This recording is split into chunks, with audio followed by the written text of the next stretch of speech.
But that being said, that is the three-step system. And so what can you expect when you start out speedrunning? And so here I have sort of snapshots of my experience with Jedi Knight Academy throughout the entirety of the year that I've been running this game. And so this first image on the left is my first full run of Jedi Knight Academy any percent. And I got a time of 1 hour, 2 minutes, and 5 seconds. And then that was after 2 weeks of me just like learning the game, trying to learn tricks and stuff, and then saying, I'm going to do all these tricks, and I'm going to quick load as many times as it takes me to do the run. Hi, Soft Tofu, welcome to the stream. And then after 1 month of speedrunning, this was my first run that I ever submitted to the Jedi Knight Academy leaderboards, which was a time of 39:28. And I said, I'm not going to submit to the leaderboards until I get below 40 minutes. And I did that after 1 month of playing the game. So 2 weeks after I did my first run, I was able to get sub 40. And then after 3 months, where it only took me 2 weeks to shave off over 20 minutes, you can see it took me 2 more months to be able to, 8 weeks to be able to shave off like 4.5 minutes, right?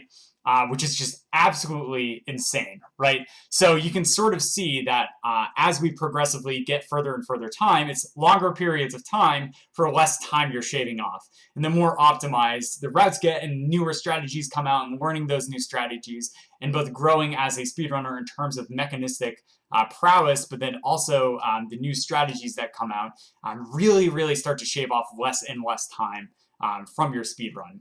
And then finally, today, this was the PV that I just got. And this was after an additional like 7 to 8 months after that period, where I got a 29:31.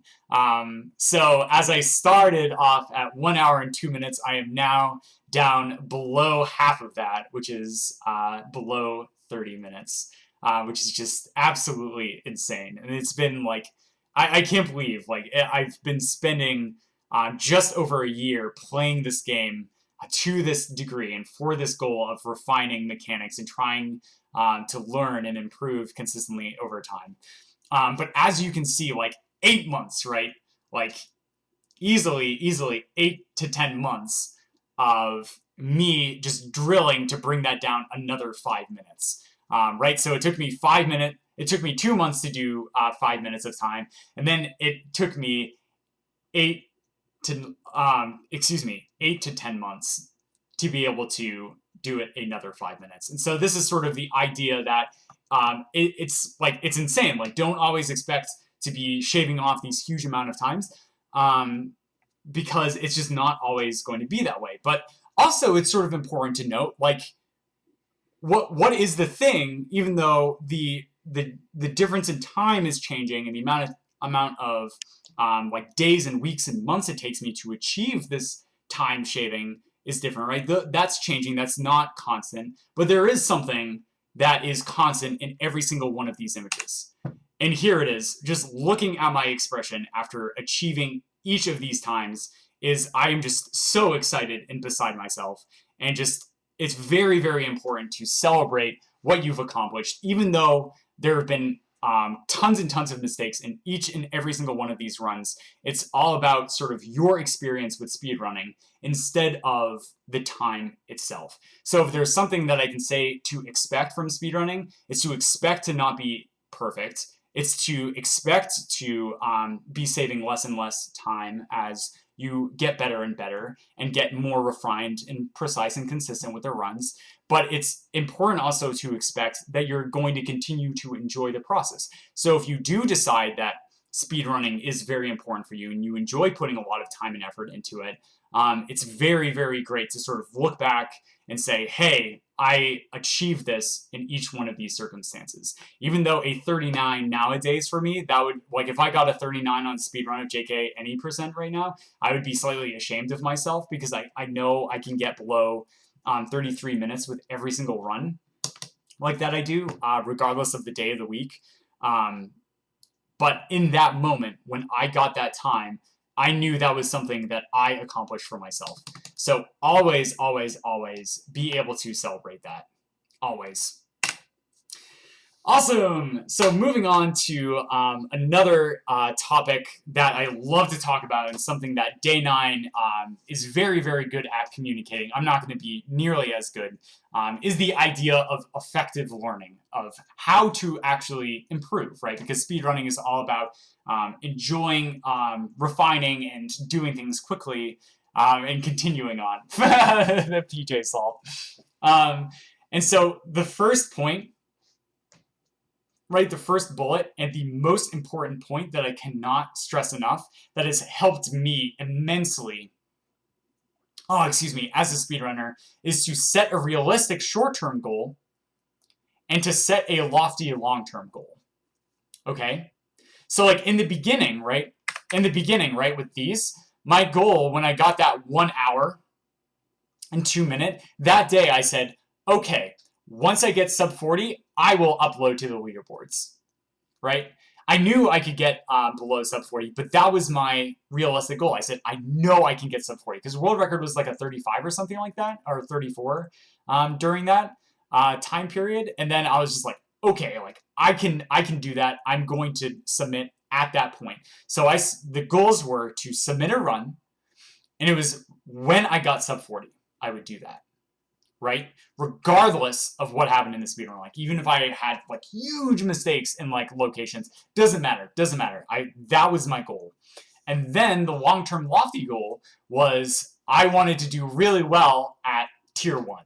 I wanted to get below a certain time period of tier 1. I think it was like sub 11 minutes or something like that at that time. And then eventually it became sub 10 minutes for tier 1. And now I finally achieved the sub 9 minutes of tier 1 today, which was extremely excited, and like even more exciting than getting this really amazing PB as well.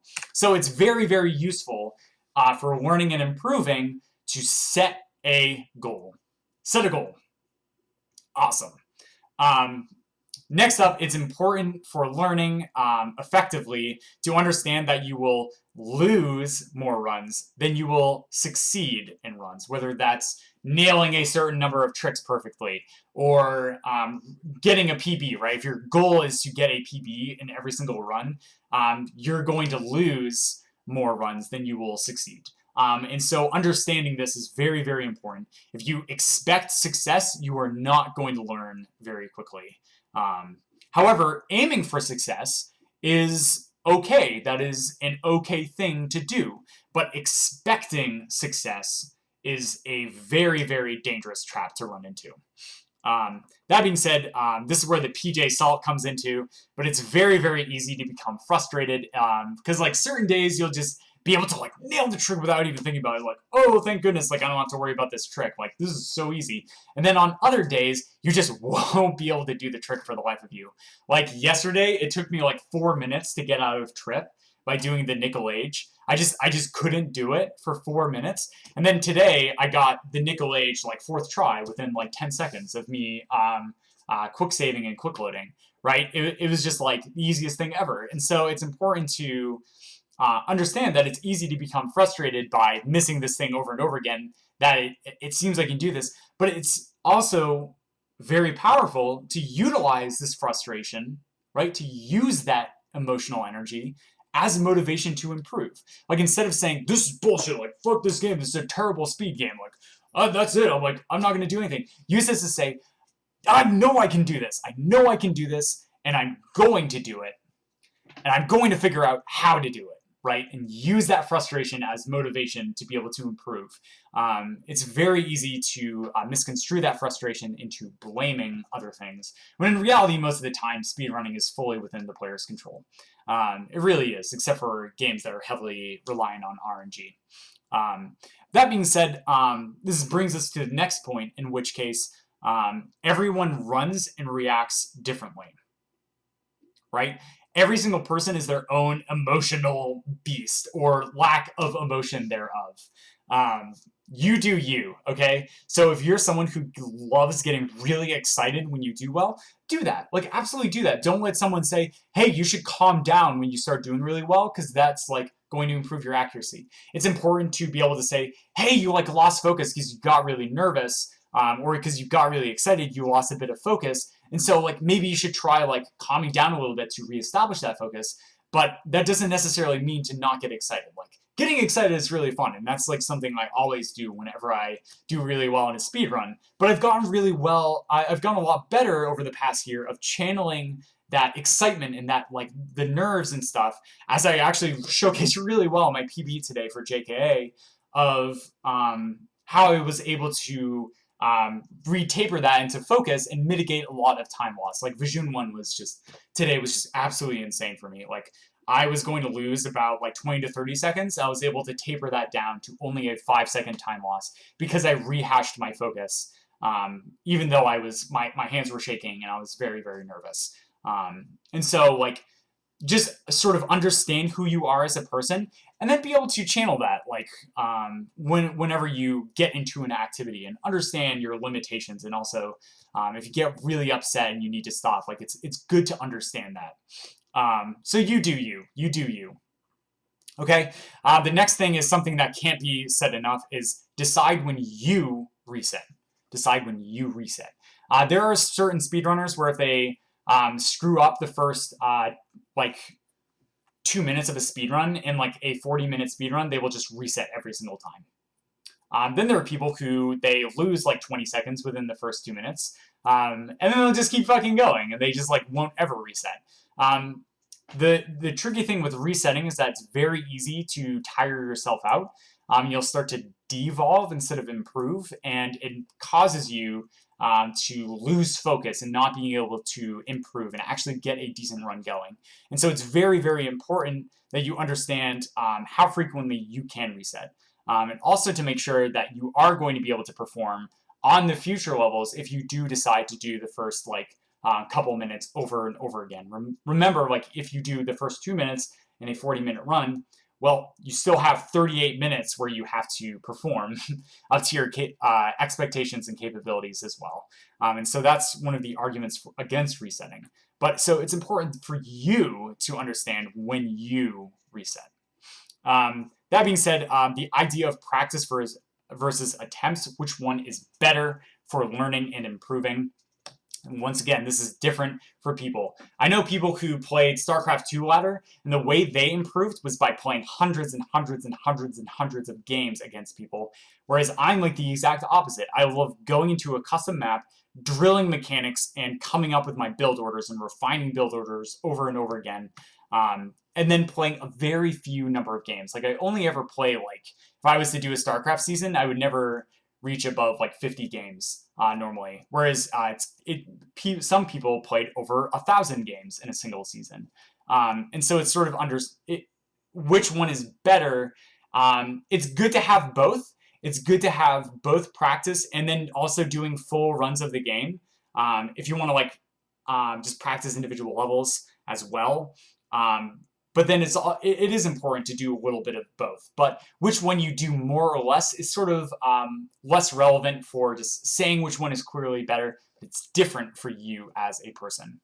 That being said, the next thing is for learning and improving, being nervous and refocusing is a skill. This is such a huge skill and a very useful one to learn. And the unfortunate thing is that the best lessons for this are usually the biggest failures of a speedrun. So I've had runs that were going really well, and then I just made a stupid mistake and just completely ripped the run and just completely ruined the entire speedrun.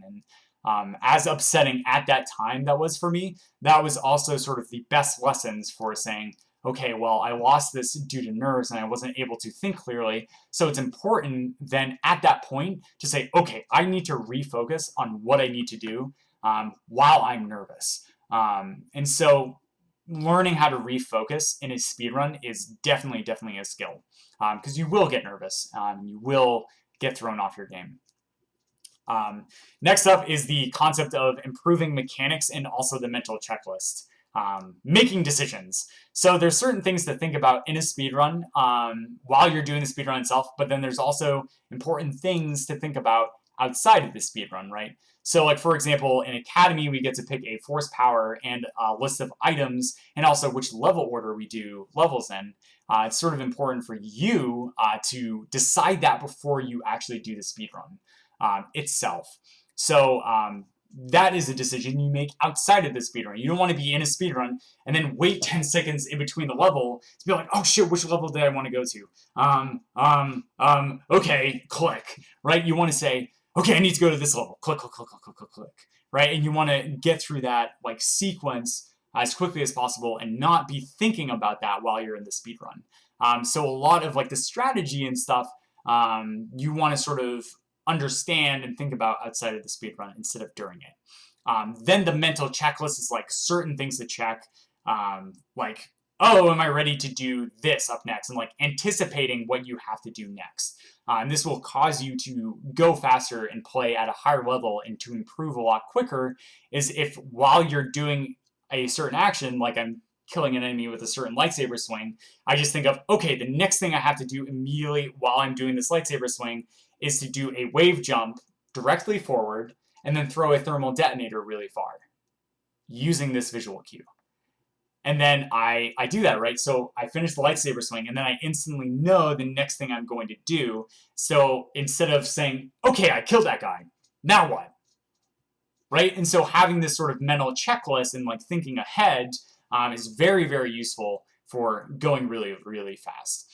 And then last but not least, improving mechanics, right? So there are different level of skill cap for games, so how difficult the run it is based on how complicated the mechanics are. So it can be very useful for you to just practice those mechanics outside of the speedrun. And some people do this by practicing a trick over and over and over again. And some people do this by just continuing to play the game. And so the more you play the game, naturally your mechanics will improve, but also just like drilling those mechanics can also help a lot. And then when you go to apply them in runs, they're a lot less difficult to do consistently. So the more consistent you can nail something difficult, the better in the speedrun and the quicker the overall speedrun will be.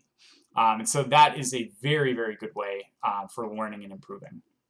And then last but not least is if you're not enjoying the process of actually doing the speedrun of the game, or you're not enjoying practicing a perfect trick, well, maybe it's time to think about, like, maybe you should just pick a different game. Like, I spent so much time just beating my head against the wall about StarCraft 2. I really wanted to do a full speedrun of StarCraft 2. And I still haven't gotten a good full speedrun of a StarCraft 2 campaign on Brutal yet. I haven't. And so maybe it's time to just sort of say, okay, well, I'm going to look at different games. I'm going to try different things. Just like with science, with an experiment, if the experiment fails and you can't get it to work, maybe oftentimes the best thing you can do is to just try a different experiment altogether. That's a very, very important thing for learning and improving.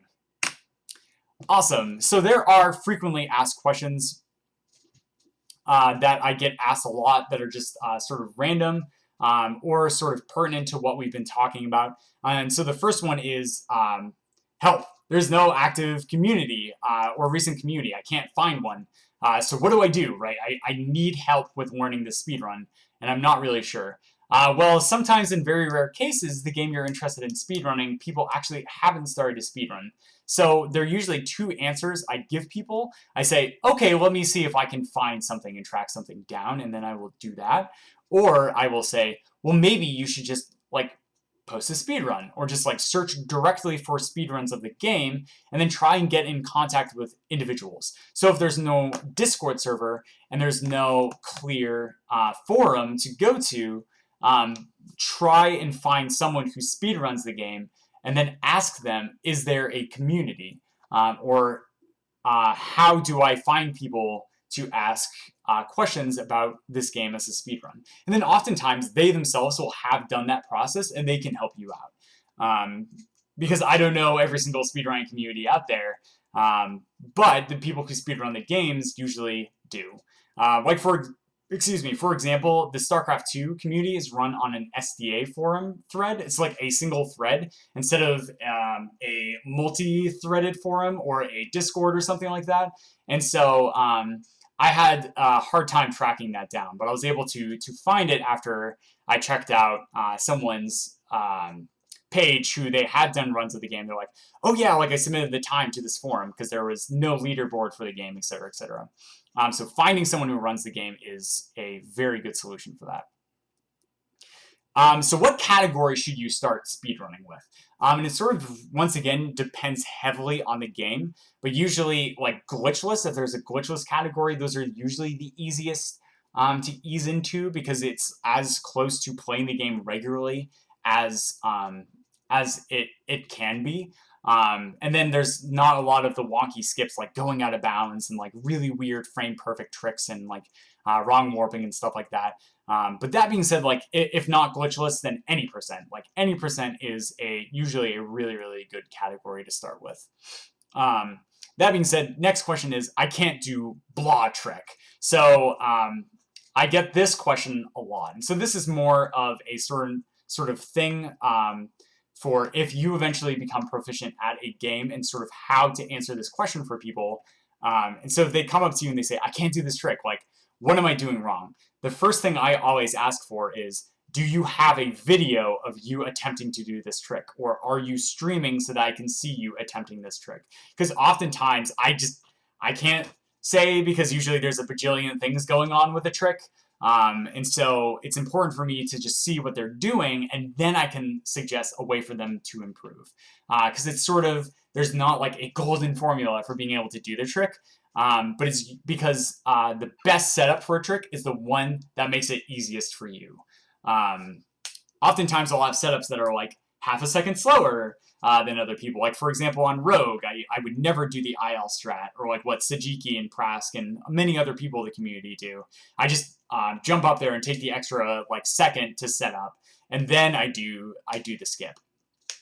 And so oftentimes it's with that, and then you can suggest like different ways for them to try the setup and stuff like that.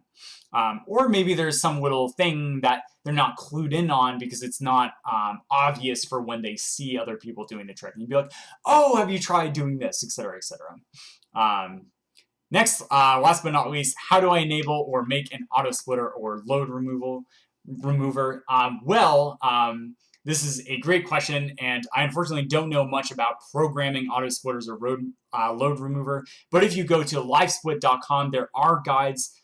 There's usually lots of guides on YouTube and stuff about how to make this, but oftentimes people just automatically expect that there is an auto splitter available for their game, but that's not true. It's almost always the communities are the ones who make the auto splitters or load removers for their games. And so it's important to either track someone down who can help you program one. Like Sui made one for OpenJK Speed, just off of a whim. We're like, hey, there isn't one that's really working, and he's like, all right, I'll make one. And then boom, and then it's perfect because I have no idea how to do that myself. And so either tracking someone down who knows how to do it, or by looking online to figure out how to make one yourself. Yeah, awesome. And then last but not least, how and when should you apply to marathons? And the honest to God answer is I have no idea. I just, oftentimes it's a community thing. Like I always feel uncomfortable with just being like, hey, I'm going to apply to this. But oftentimes like what we've done in the Academy community is someone will post, hey, there's this marathon, like, can someone apply to this? And then people will be like, oh, I can, and usually my response is Sajiki or Prask applying? And then if they say yes, then I'm like, okay, I'm not applying. And so usually I like to take the approach that I just like say, oh, it's just like whatever the community wants. But more importantly, it's I love doing commentary. I love helping out with commentary. But I will do the run if I have to. Like, for example, for SGDQ, I'd only been running the game for about 6 months. And I didn't have that great of a time. I was still minutes and minutes and minutes behind world record. And but I was the only active American runner. And I was like, I think I'm going to apply to SGDQ. Does anybody have anything wrong with this? Or does someone else want to submit? And then we can talk about it. And then everyone's like, no, we're fucking in Europe. Like, you go. That's an American event. Like, go ahead. We're not going to make it over there. And so I did. And that was when and how I decided that I should apply to the marathons. But then also, like, how do you apply? Usually if you go to that marathon, marathons usually have a web page, and then on there they will have the application form open, and then with like a useful list of dates for when things are due. And make sure you do not submit something late, because that makes their lives hell. And then oftentimes, like, especially GDQs, they just won't even consider your application if it's late. Yeah. Yeah. Yeah. But like, that's like it, right? So, and then, yeah. So that's it. That's the huge monologue I have. So I guess what I will do now is, next up, what we're going to be doing is I'm going to be showing people, we're going to do a split, we're going to take a split, and then from there, I will be moving on into the second portion of the show, which is going to be me talking about how to set the first time setup for the speedrun, and then also talking about where to find resources and showing and demonstrating how to find resources. So I'm just going to pick a game. I'm probably just going to do Jedi Academy because we have a really developed community. And then like what you do and how to follow my 3-step system. And I'm going to say, and then I'm going to sort of give a mock example of me pretending to get into Academy for the first time. That being said, I've been talking a lot, guys. And so I would love to open the table to questions if you guys have questions for me. So I'm going to open up the table to questions while I go ahead and get some water. So if you guys have any questions, please feel free to ask in chat. If not, we'll split and then we'll move on to the next portion.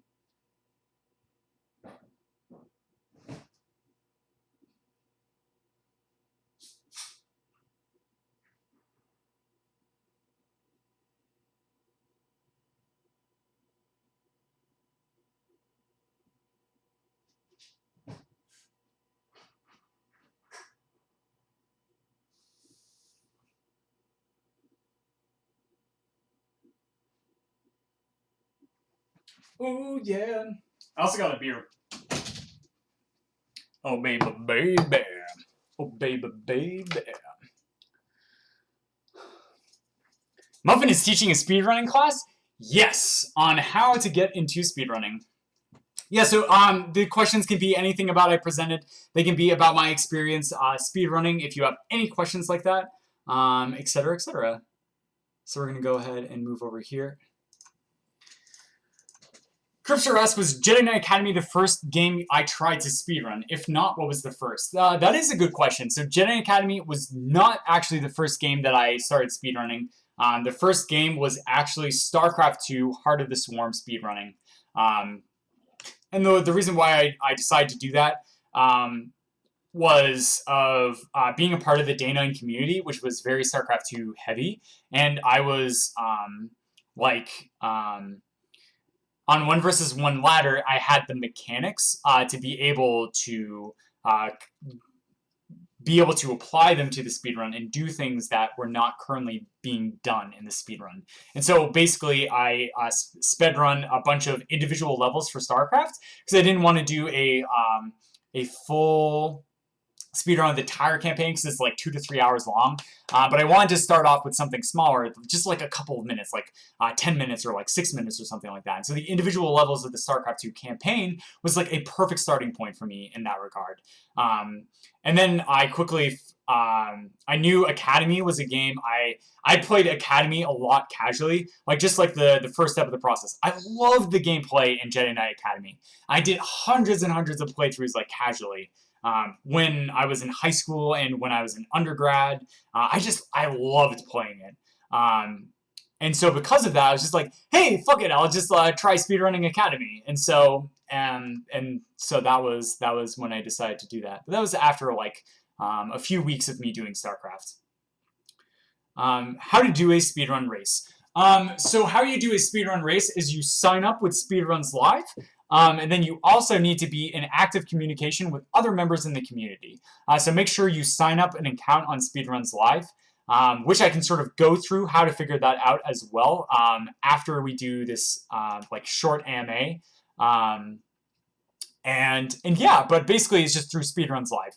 And then you go into like an IRC client, go into the channel tab, and then you just enter it and you set up the race, and then you go. Yeah, that's basically it. Talking about the earlier page, you mentioned about having no Discord for a community or an inactive community, but what about the cases where there is no community nor knowledge about the game? How would you give advice for someone who needed to route a game for the first time?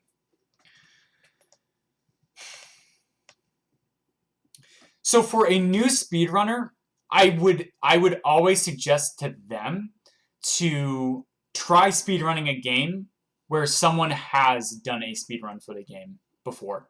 I would suggest doing that. Because there are, I've done games that have not had like really active communities or like a lot of work put into the speedrun. Like Don't Starve. Like Don't Starve is a perfect example where I actually know just a lot of like glitches and exploits in Don't Starve, and I have a lot of knowledge of how the maps are generated. And if you want to do that, like that is perfectly great for pioneering a speedrun for a game. That being said, it's very, very useful to start with a game that has maybe not an active community, but someone has done a speedrun of it. And then you can just sort of get ideas and stuff. Because one of the hardest things to do with a game that does not have an active community is to come up with ideas of things to do and like what's the fastest. It's very useful to have someone to talk to or to see what other people are doing to get ideas and then apply them and apply your own ideas and mix them all together. So basically generating these ideas can be very, very difficult and intimidating. But that being said, don't let this dissuade you also.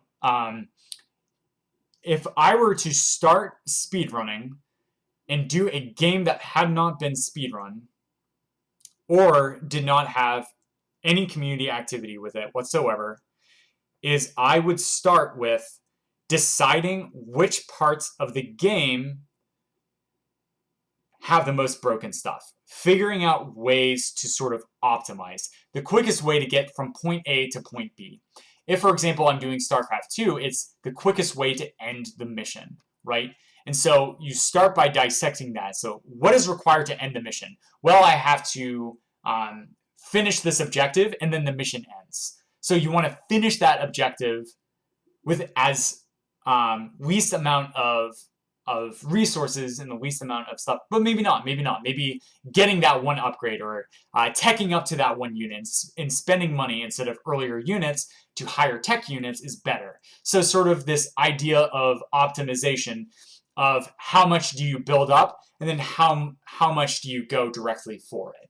And then also like playing around trying to find like silly tricks. Like there are literally actually people to go off of this Smosism that they don't actually speedrun Academy, but all they do is they try and break the game. That's like all they do. And so like Rience is one of these people in the Academy community. He's done so much work pioneering all of these really fucking weird things and being like, hey, I found out you can do this. And not even, is this applicable? And then, like, we know a lot more glitches and a lot more weird shit that goes on in the Jedi Academy speedrun than we actually show in the speedrun itself. And we actually have applied things that were weird, that were found months and months ago, but we're just now applying them. So that being said, if there's no active community or something like that, it's still very useful to just try and break the game, find things that are weird and wonky, and then think about how you can use them. But that being said, this can be very difficult to do efficiently as a person who's never done a speedrun before. But if you have a lot of experience with breaking games or optimizing them, maybe that is an okay thing. But I would always suggest that you start with a game that has at least like one person who's run the game that you can talk to about that. Very, very useful for efficiently speedrunning. Because like, for example, when I watched my first AGDQ, I was just like so bewildered. But now having been a person who's been speedrunning for a full year, when I watched the most recent GDQ, SGDQ, I had this like sort of newfound appreciation for the speedruns. I didn't understand anything in speedruns. I'd never speedrun those games, but I understood a lot more about the scientific process of approaching a game as a speedrunner, because it's quite different. It is quite different. Yeah, and that is what Pop is saying. That is an excellent question. Yeah, glitch hunters are amazing. Yeah, absolutely. Yeah, people who like obscure games always have this issue. Yeah, exactly. And oftentimes it just takes one person to start speedrunning a game to incite a lot of other people to speedrun it as well. But the other thing, too, is if you are speedrunning like StarCraft 2, and you're like, hey, I'm interested in also speedrunning this game that's very similar to StarCraft 2, and you know a bunch of people who love to speedrun StarCraft 2, you might be able to convince them to speedrun that game as well. Like a lot of the Academy speedrunners have just gone back down to Outcast and tried it out. Like Prask and me and a bunch of other people have done Outcast speedruns, right? And so like oftentimes it takes like joining a community and getting really excited about another game to try and share that with them. And that can oftentimes bring other people into the game as well when there's no one else who does that. And that can be a lot more fun to get into a new game that has like no speedrunners or no active speedrunners, and to bring those people that you've been active with into sharing that experience of finding and breaking the game. Yeah. So sorry, that was like a very like long-winded answer, and I try to attack it from multiple different angles to try and get a good answer. So let me know. Let me know if there's other stuff. Yeah, awesome. Oh wow! After this long, I've watched Sean. I get to see the man behind the name, Mr. Muffin. Hi. How do I know when to start and stop the timer? So usually on the speedrun.com page, it will tell you the start and stop conditions, and I will show that. I will show that after we finish. But yeah, also like what's Mega saying, do every crazy idea that comes to your mind and advice I can give. Like I do crazy shit. I'm like, hey, I'm gonna try something really quick. And then oftentimes it just won't work. Like most of the time it just won't work. But it's fun. It's fun to try out that stuff for me.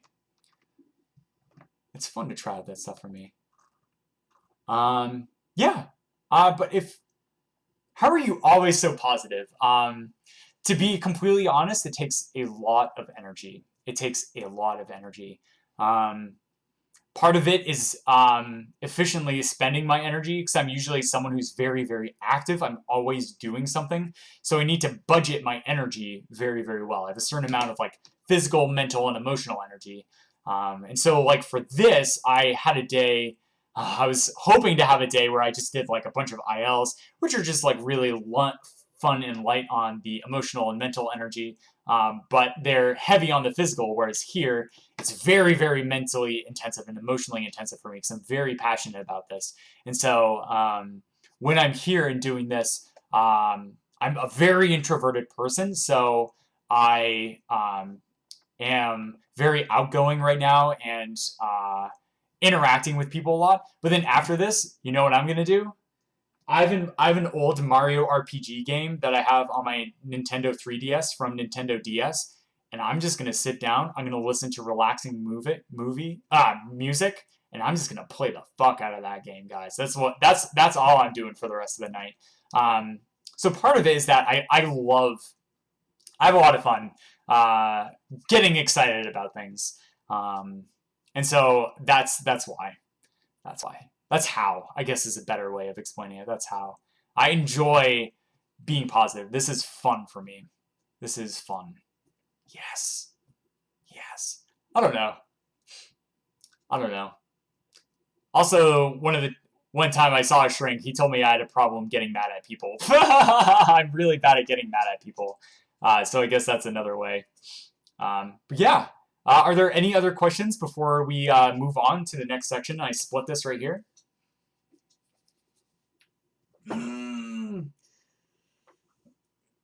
Baser says, the living muffin, you're the best. Oh, thank you so much. You're the best. You're the best. I've got an excellent beer. I have a Smutty Nose Finest Kind IPA. I'm gonna enjoy this, Ernie.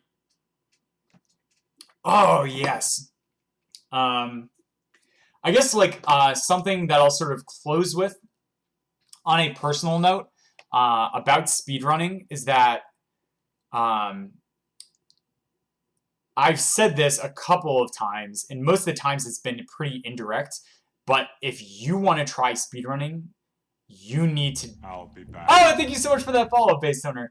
You need to decide exactly why you're speedrunning. The people who are most successful in gaming know exactly why they are playing the game. And then they keep reminding themselves to that. Because I speedrun to have fun, but oftentimes it's very easy for me to get frustrated and to lose sight of that. And it's very important to you as a potential speedrunner to go into it as understanding why you're doing this. If you are going into speedrunning to say, hey, I'm going to just like try this to go fast and see if I enjoy the process, don't get mad at yourself for not having a good time. Like, get excited because you're doing just that. Your goal was to start trying to speedrun and getting into the process. That's it. That's it. And be honest to yourself about that, of why you're doing something. And then maybe you are that competitive type of speedrunner. Like once you get into it, you say, I need someone to compete against in order to motivate myself to speedrun. There are people out there like that. And that's okay. That's totally fine. Just make sure you respect other people for the decisions of why they speedrun as much as you respect and are honest with yourself. Yes. Yes. Right? And so, like, as sort of evidence of this, in Jedi Knight Academy, I do a couple of things that are actually technically slower, and also things that make the run less consistent, so it makes it harder to get those good times, right? I use Force Lightning 3, which is very difficult. There's a lot harder than speccing different force powers. But I just fucking love using Force Lightning, right? There's no logical reason why I'm using Force Lightning. Besides, I just fucking love it. And why? Why? I speedrun because I love improving mechanistically, I love theory crafting, and I love, like, getting good times with ridiculous shit in my speedrun, right? So, like, reverse door crouchies and, like, doing, like, ridiculous trick names and stuff like that. Like, that's it. I just have so much fucking fun. Like, I can't stop smiling thinking about that. Because that is so much fun for me. That is exactly why I speedrun. And that's why Academy has been just, like, so much fun for me. Because just every time I press that R key and I just fucking microwave those stormtroopers halfway to hell, right? It's just, it's so much fun. It's so much fun. Oh, that's actually a really good question, Ghost. So Ghost Stalker asked the question, how do you deal with plateaus in performance or experience? There's a couple of really good strategies, and I got this a lot from my experience with talking to Sajiki and the sage wisdom he's given me, but also just from my own experience in competitive gaming, where when you plateau, it may not be because you've hit your potential. Or if you know your potential is higher than where you're plateauing, it's important to understand that. And to say, what I'm doing right now is not near my potential, or I feel that I've reached my potential, I can't see myself going faster. And to always understand that you will actually, you'll continue to improve. You just will. Unless you get that Minesweeper run, that 1 second Minesweeper run, then you can improve. So in some rare cases, there are ultimatums, but a plateau is not an ultimatum the grand majority of times. So understanding that is halfway there. Then two other strategies I like to use is taking a break, putting the game down to a week, and applying your energy elsewhere. So just drilling another game. This is why having multiple games you speedrun is very useful. Although with Academy, I was just able to put all of my energy into that game for the better portion of a year. But also just being able to put that down and invest your energy elsewhere, staying active, and then coming back to the game, and you just be surprised at how easy it is to put everything together. Because usually you'll have like a sum of best that is like unobtainable. Like my sum of best for academy is like 2 minutes faster than my PB, and that's fucking insane. That's like almost impossible for me to get my sum of best. It's almost impossible, and so. But you will improve. You will chip off, and you will improve that sum of best too without even realizing it. So taking a break is a very, very powerful strategy.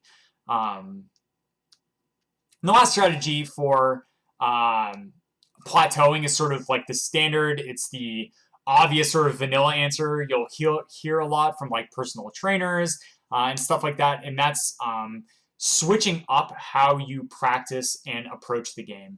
So if you have a certain way of practicing the game, try practicing that same trick or that same thing in different ways. So if you just do the trick over and over again like 50 times in a row, maybe instead what you should do is try running the level 50, that full level 50 times in a row, right? And then if you mess up the trick, just keep moving on. Or keep retrying the trick until you get it, and then continue on and finish the level before you start trying again. So changing up how you actually approach practicing it can help you overcome that plateau as well. And that's sort of like that's like usually the thing you'll hear most about. But like taking a break, and then also just being really honest with yourself and saying that I know the plateau is not the ultimatum is very, very useful. Yeah. This just in, Muffin is Palpatine. Yes, Borg Leader. This is a really funny joke video for one of my AGDQ submissions made by, oh, who is it? I don't remember, but it's up there on YouTube. It's really, really funny. It's like a voiceover of Emperor Palpatine in Star Wars Episode 3 where he nukes Mace Windu out the window. Take a bath. Awesome.